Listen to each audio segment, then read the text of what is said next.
not used it. Welcome back again. So for the ones who join our artist talks for the first time, we make these talks with our artists every time they leave Gate 27. Actually, the aim of this talk is actually to introduce you to our artists, to know more about their works and how was their process at Gate 27. So today we will make this talk with Mairi, and I'm so happy that she had time to talk with us. Welcome back. So I don't want to make a long introduction about your biography, so I'll just jump into with a question. So I'm using your artist statement. Coming from a dance theater background, my work in dance consists of producing performances accessible to every audience, from a young child to a refugee. Music is my primal partner, and your other partners are texts and also costumes, and you always have collaborators. So can you a little bit expand what does this mean? Like, what is dance, theater, and performance for you? Yeah. I have a dance training, actually, different dance techniques training. But I focused on contemporary dance at the end. And what I mean by dance theater background is that I trained a lot with a teacher, former Pina Bausch dancer, Nina Dipla. And so this was quite a dance theater, a theatrical approach to dance. Actually, we would use voice sometimes, text not so often. So yeah, that's what I mean by dance theater. What else was I saying? What else was I saying to the statement? Yeah, dance theater background. So like I really like the way you put it. Actually, you don't perform for a stage. You perform apart from the stage, and you are always building communities when you are doing your performances. So maybe when we talk about your previous projects like Piccole, Markisakis, or Neutrino Passor, it will be nice maybe if you explain it through your projects. Maybe it makes more sense to the audience. Yeah. I think I'm a young choreographer, but the first work I did was when I was around 25 years old, maybe, and I created a dance theater piece. And I say dance theater because it had text on it, dance and text, with two other dancers, Hélène Gauthier and Francesca Saraulo. And we hadn't planned on talking, but we talked directly. Actually, we decided that we will talk. That dance is not enough. That we want to talk on stage, and what happened was a performance, a trio, dance theater trio, which was. We wanted to do it on stage. We did it on actual theater stages. But then slowly, I realized that I want to do things that are not necessarily happening on the theater stage, because people who go to the theater can be a very specific audience. And I wanted to reach other kinds of audiences too. And I think I was very much influenced for this when I met a young group of refugees in 2017, with whom we had workshops, dance and theater and music workshops. And I realized that I want to do things that almost everyone can understand. I don't know, a child can understand, a person who has a different cultural background can understand. I know that this is not always, maybe this will not always happen, but that's what I aim, because I live in a place in Paris, where dance can be where dance can have a very specific audience, and I don't want to reproduce that, actually. I hope it's clear. Yes, it's Yeah. perfect. And like when we talk about your Netrino Pasör, I don't know if I pronounce it correctly. Yeah, you pronounce it greatly. Also, it's actually, really exciting. this is a good example, actually, of a project, because it's an arts and science project. A physicist invited me, a physicist named Kostas Nikolopoulos from the University of Birmingham, invited me to do a dance performance on a physics subject. And when he proposed this to me, I couldn't even realize how this could happen, because I didn't have a clue how I could match physics with dance. But it happened, actually. We managed to do a performance on a elementary particle, which is called neutrino. That's why the title is called Netrino Pasör. And after talking with many physicists, I collected their own words, actually. They talked to me, I recorded them.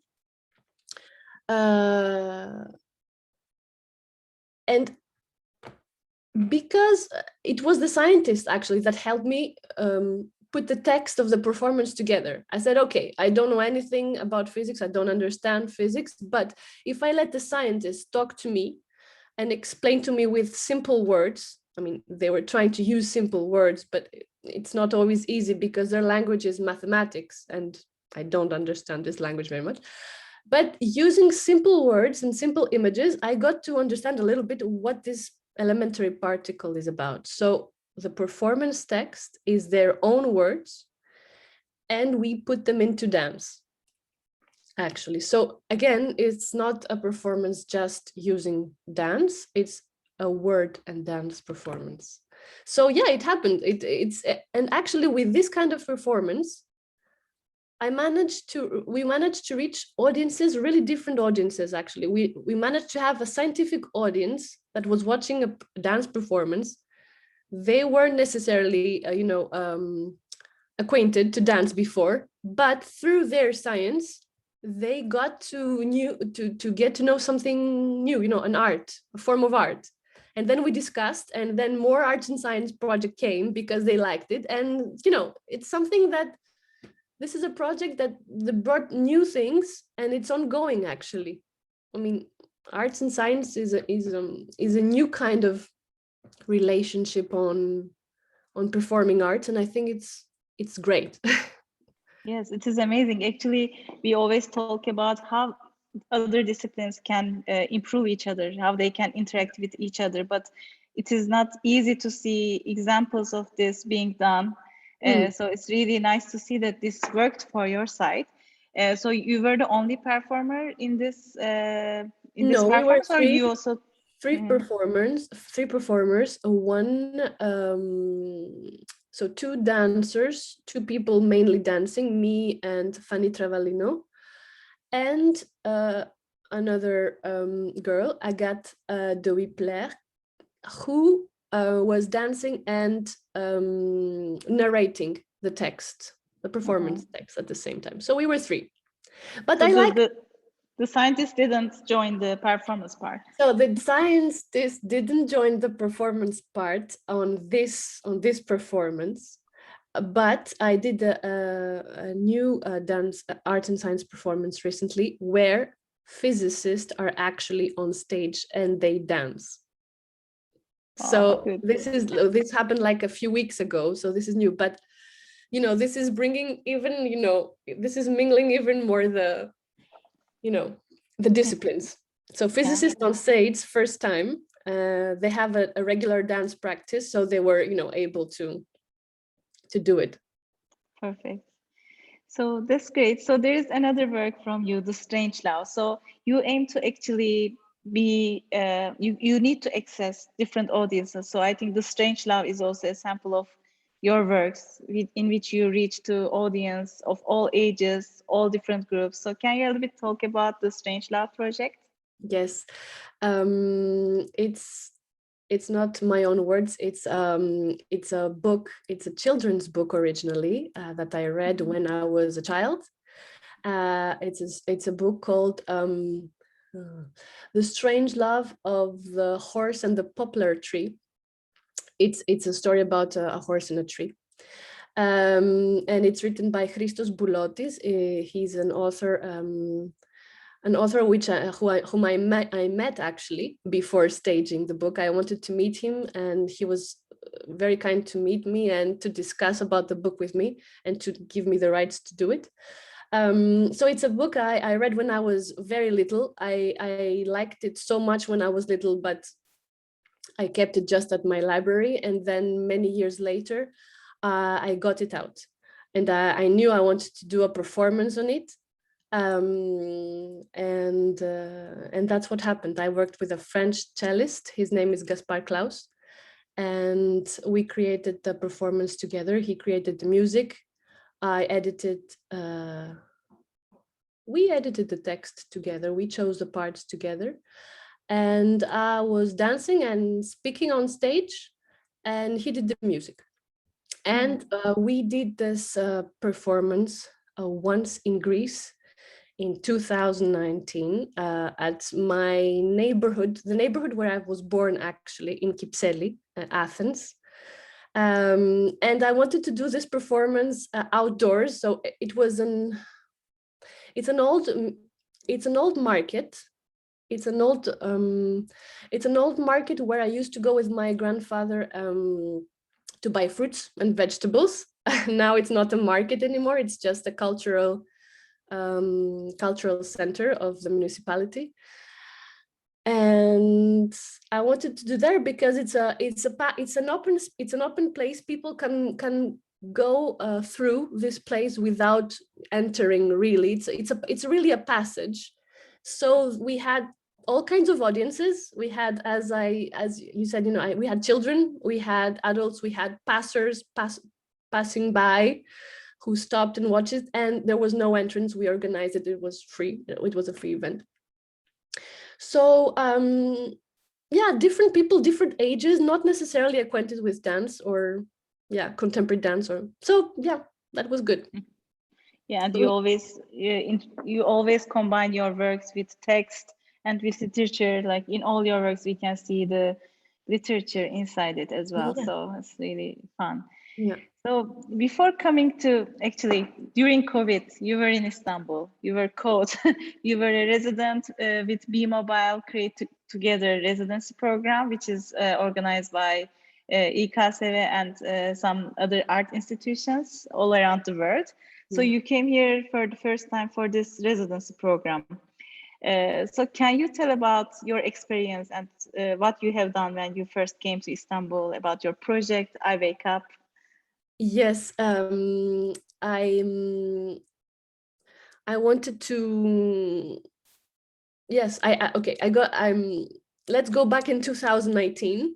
I see the open call to come to Istanbul for a residency program, and I think to myself, okay, I think I need to go there because it's a big part of our history books. Turkey is a big part of our history books, so I need to go to this place. So I apply and I arrive in Istanbul. And just before arriving in Istanbul, I took the time to go to a French library for Oriental studies. I knew I wanted to do something with literature. And I went to this French library and I found, with big surprise, some bilingual songs, in Turkish and in Greek, like funny love songs, not funny, I mean, desperate love songs, but funny the way they were written. And I said, I didn't know this kind of songs existed, and bilingual songs, like, okay, this might be some material. So I bring these photocopies with me in Istanbul. I arrive in Istanbul, I start visiting Istanbul, and then COVID happens and we got locked down. So my initial idea was to do a group performance based on these songs, but this didn't happen. I just took the time to study at home and do walks around the city, empty city, as you know. So just me, my camera sometimes, and, you know, taking the time to visit Istanbul from the outside and reading, you know. So this group performance didn't happen initially, but I met online another artist from Be Mobile Create Together, Çağla Meknuse, whom another artist from the same program, and we started talking, and she shared with me some of her poems translated in English, and I found them beautiful. And I decided to do a short video on them, a short dance video on them. And I decided to use the stop motion technique. You know it, I hope. Because I don't know, I started experimenting with it alone, and then I decided, okay, I want to do something with this technique. I think it's a funny technique. It's sometimes it's a technique we use for children to, you know, to do stop motion animation cartoons, and also I think with COVID, dance became something like stop motion, you know. We were stopped. So anyway, I don't know. Yes. Kind of. So so that's why this little short video, which is called I Wake Up, happened. Yeah, so your second visit to Turkey was to Ayvalık, to Gate 27 program. No, second visit was this summer, summer yes. 2021. Yes. Where I got a new grant, and I decided to come back to do actually this group performance I intended to do in the beginning. So I brought these photocopies with me again. And I met with Çağla again, my friend Çağla, and we, based on these old songs, we wrote new songs, bilingual, always in 2 languages. So we created new texts, and then I worked with Emre Malikler, who is a musician, and he composed new music for these songs we wrote. And then I went into a dance studio, Pure Space, a dance studio in Istanbul, had me for 2 weeks, and I also did some sketches for these songs, for these new songs we created. So I did some sketches, I put them in the box, and then I gave a small workshop, 2-day workshop. So I had the opportunity to test the material with people crazy enough to speak 2 languages, to try to speak 2 languages while dancing. So yeah, this was the second time I came to Istanbul to start working finally on the thing I had initially planned. Do you have any images of those sketches? It is difficult to show. It's okay. Images of, you mean videos? Yeah, maybe some frames from the video. It's not good frames. Okay. I mean, it's just rehearsal. It's just rehearsing dance sketches. Wait, okay, I haven't. Don't worry. Yeah. What can I? Okay, maybe we will need some time for that. I will. Okay, let's not. Maybe if you when you finish the video, or if you have a final video, we can share it as well. Wait, on our channel. I can share with you. I can share with you one thing. I haven't. Which one? Okay, I can share.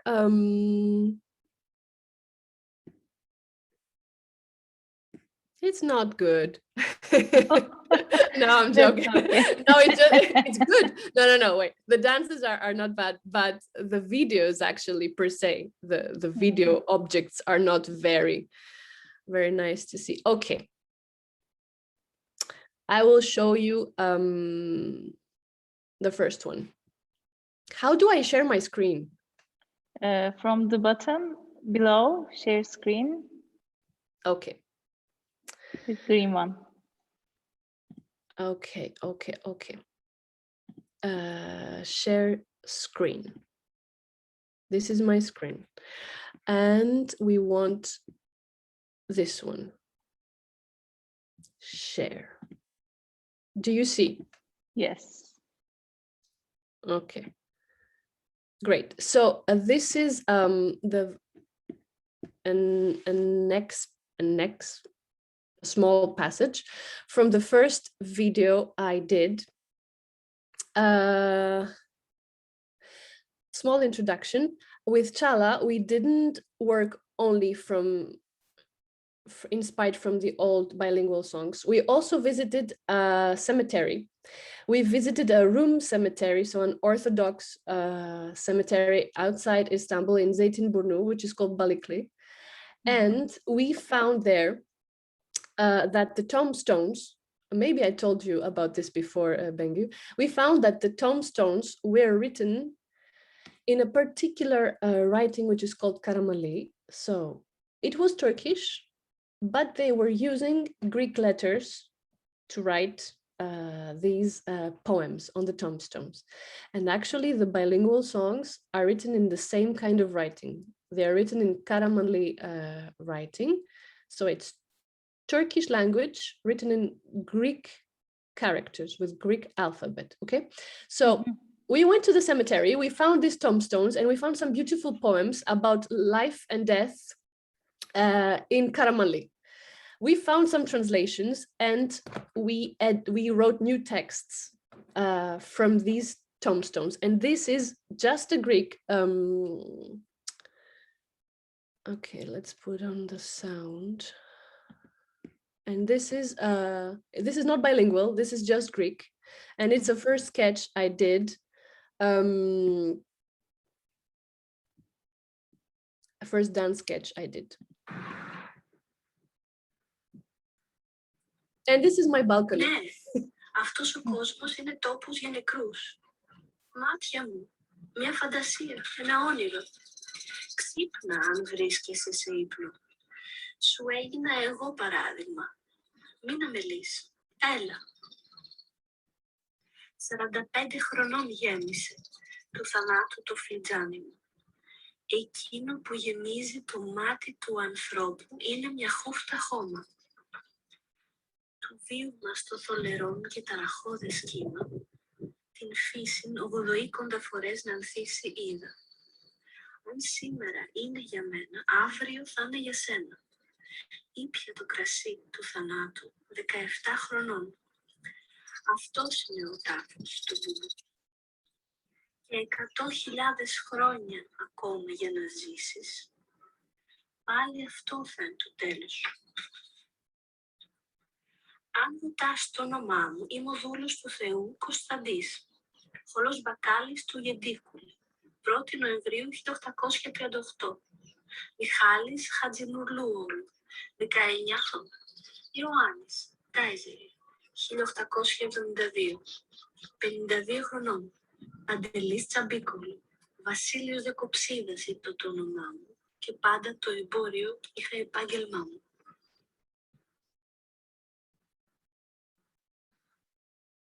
So cool. What is it about? What does it say? Text. So it talks about many things. I took many poems of many tombstones and I combined them in one text. It says, young man, this is a place for the dead. Wake up if you're asleep. It says, I was 45 years when I drank the wine of death. Things like that.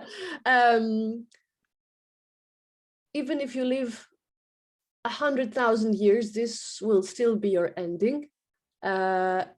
It's not very happy words, but actually it's advice. I think it's like dead people giving advice to the living ones, and I think we found some beautiful phrases on them. So yeah. Yeah, I think it was great to see actually what you are telling in the video. It was great. Thanks for showing it. Thank you. And also your work in Ayvalık is actually kind of a follow-up of this project. So you were in search of bilingual songs. So Ayvalık was the perfect place actually to be because of the history of Ayvalık, like Turkish and Greek people living together. So can you tell us about your project there and like your process in Ayvalık? Yeah. Yes, I came to Ayvalık to continue working on the same project because I wanted to be I wanted to visit new places in Turkey, and Ayvalık was was perfect to visit next after Istanbul, city with big history. And I also got the chance to visit Cunda, the small island just in front of Ayvalık.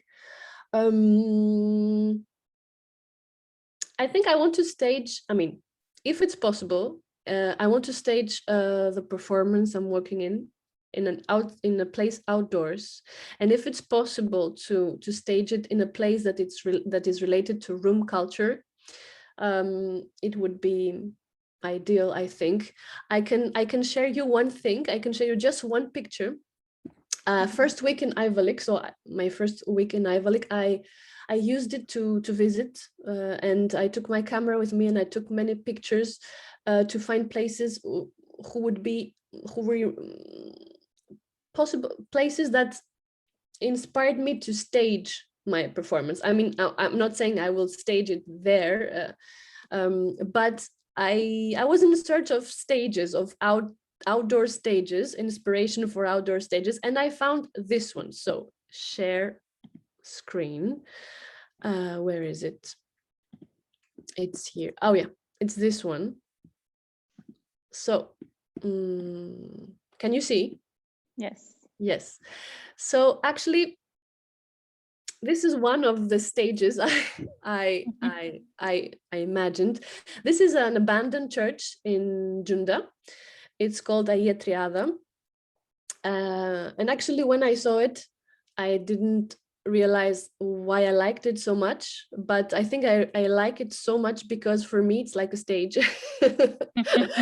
I mean, I've never imagined in the past churches like stages, because I think I was never allowed to imagine churches as stages, because it's not allowed to use them as stages in Greece. But because in Turkey, many churches aren't used as churches anymore, they're just buildings now. It's so much open to interpretation, actually. So this place that you see, actually you can see people have left some machines there. I don't know what it is, some building machines, I don't know what it is. I never got to understand. And then the other day when I visited the same place, people had parked their cars actually there inside the church. Yeah, so I said to myself, it's funny, actually. I would never have thought of parking a car, but I mean, why not? I mean, yeah, I mean, they have completely desacralized the place in their mind. So it's completely different meaning for them, you know? So I said, okay, this is a stage, and if it's possible, that's why I was telling you about this. I want to stage, of course, the performance in Istanbul to begin with, but I would then also like to see if it's possible to relocate the performance with local people participating in other places. So maybe in Ayvalık as well, and maybe we could do something there, inside this a stage church, a stage church. So that's the image I wanted to share you. I took many photos in the beginning, first week. Second week, I wrote a lot about the performance. And third week, I met people all along. And third week, I went through the material, the summer material that we created in Istanbul. So the texts, the dances, the music, I danced them again to see, how it felt like after all these months to go back, to go through them. So yeah, that was what happened in Ayvalık during these 3 weeks. So like your project is still an ongoing project, and what are the next steps? Are you planning to come back again to continue your research, work with local people, or are you also planning to make this project in Greece, like include Greece in the project too, or are you interested Yes, mostly in Turkey? I would like to include Greece. Actually, this summer, the grant I got was also to travel to Greece and to do some archive research on room culture, because Greece has big archive on room culture. So the Orthodox population of the Ottoman Empire. And I would like to do it in Greece, but the next steps are, I'm applying for grants to find some more money to come back to Istanbul and work with dancers this time, actually, because I want this to be a group performance. So I'm applying for some grants. Hopefully I'll find some money soon to come back and start rehearsals and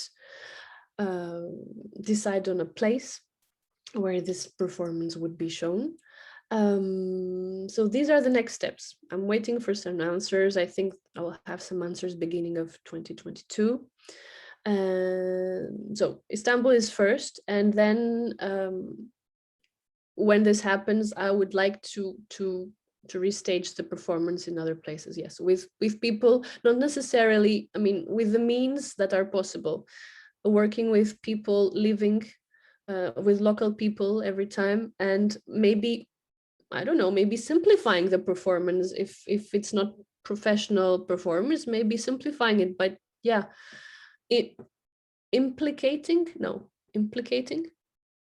making part of, bring people that want to have a dance practice, a performance practice, but they're not necessarily professionals, actually. Bring more people to the project, simply to put it simply. And you already met some dancers in Ayvalık. Yes, some I non-professional. met some dancers in Ayvalık. Yes, I met some dancers and we met them together also, and I went to their dance class, and I took the dance class with them, and they were taking a Greek dance class, actually, and it was funny for me to take a Greek dance class in Turkey. It was it was great, and it was great. So one more question actually from my side. So when you make the performances, which one is more forward? Like which one is more important for you? The music or the lyrics, what it means, or the history behind it? So when you prepare a performance, which is the main topic that you concentrate most?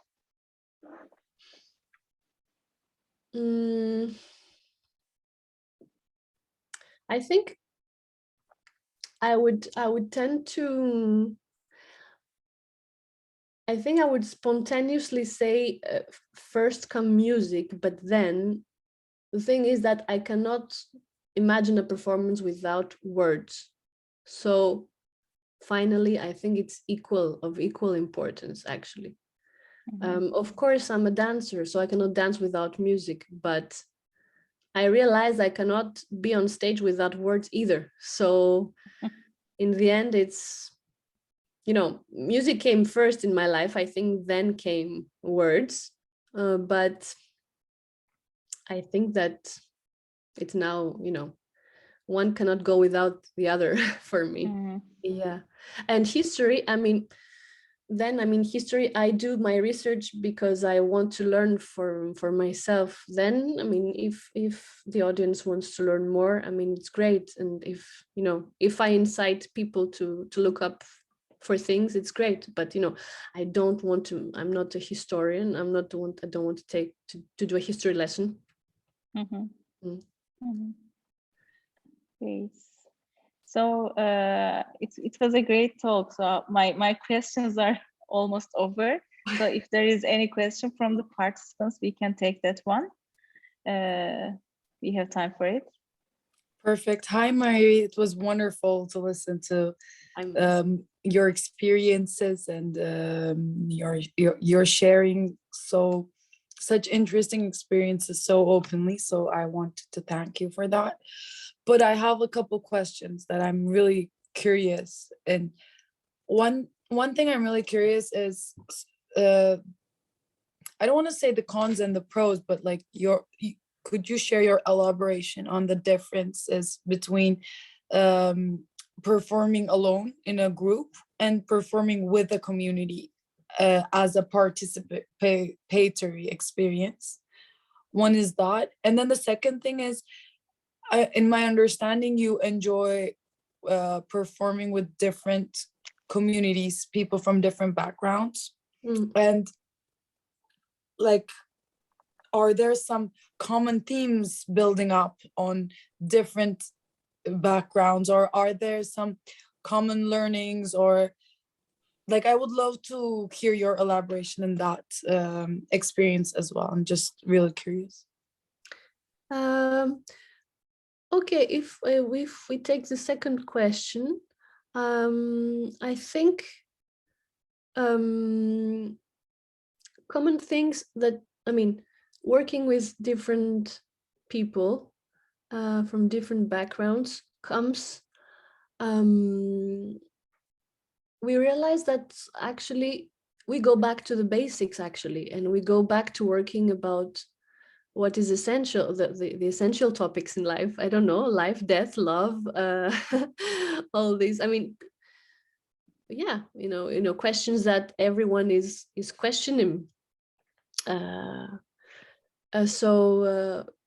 I think no matter, I mean, love, life, death, migration, loss, war, you know, it's subjects that always come up in people's stories. So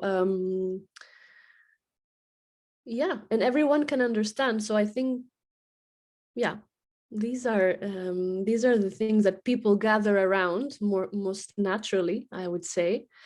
Freedom also. Was that your question, Melissa, or did I answer? I mean, yeah, it was in a way, because I thought like there are different communities, and how does common themes come up, and or do common themes come up? And I think your answer comes back to the point where you started this talk, saying that you cared about projects where everyone understood and everyone could feel somehow connected to. So maybe that also has an impact, or am I on the right track? Yeah. No, that's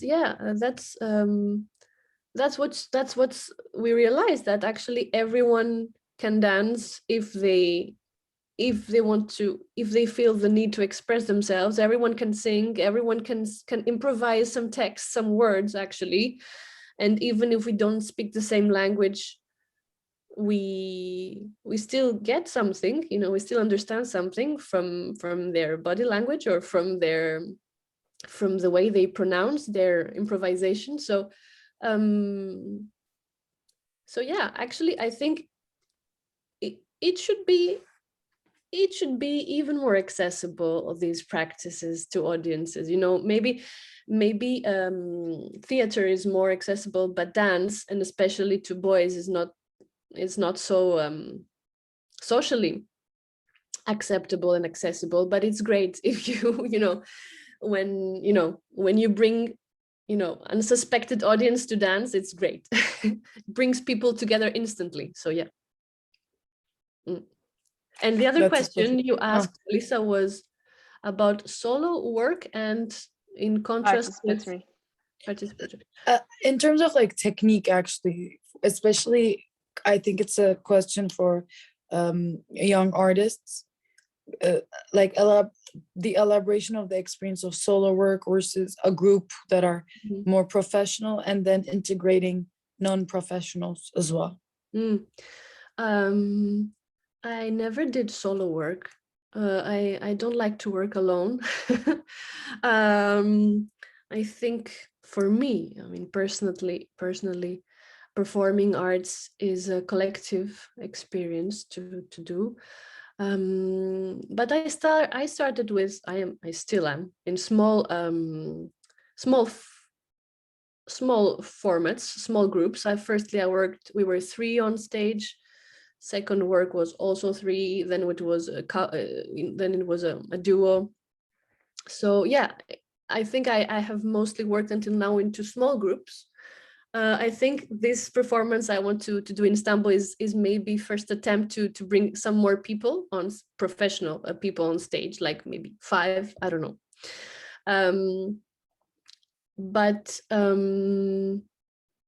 Yeah, for me, I mean, writing is a solo experience and takes time.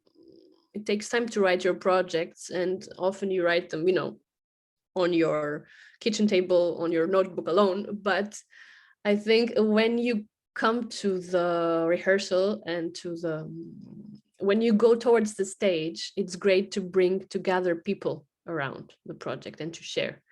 And I think dance is, I mean, also from yourselves, dance is is like, when you think of dance, is like partying, I don't know, or, dancing with people or dancing together.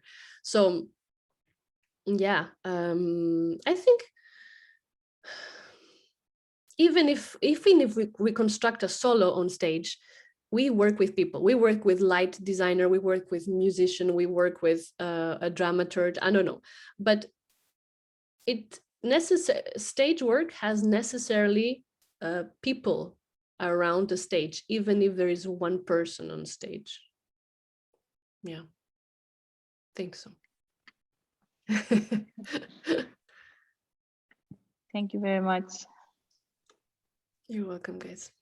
Thank you. Thanks a lot, Mairi. It was really exciting to hear. It was really nice to talk to you, and your questions helped me, proceed with the project. Yeah. Thanks a lot for, sorry, go ahead, Melisa. No, go forward. So I just wanted to thank again to Mairi, because we could get into her world and how she thinks while she's producing her works, and how it affects the audience, also include the community inside your performances. It's amazing. Yeah. So I wanted to thank one more time, and hope to have your performance in Istanbul and Ayvalık soon. Yes. Looking forward to see you soon, and I'll keep you posted. Yes, it would be wonderful. And before we end, I would like to say your passion literally comes all the way to here while you're talking. I can see your eyes shine, and listening to passionate women about their projects, I think that is one of the most inspiring things. It's great to meet people who love what they do and who are good at what they do, who put in the hard work. I think we need a lot of more people in that sense. But additionally, your approach is very valuable. I think it's a value creating sense of art, creating awareness, creating thoughts, in addition to all this inspiring feelings. So we are very, very happy that we had this this journey with you, and hopefully for more further journeys. Yes, hopefully so. Thank you for having me in Ayvalık. It was one essential step of the journey. So yeah, thank you. Okay, thanks everyone for being with us today, and hope to inform you about Mairi's future projects as well. Thanks again, Mairi, for joining us today. Thank you. Thank you, bye. Thank you, guys. Bye. Bye.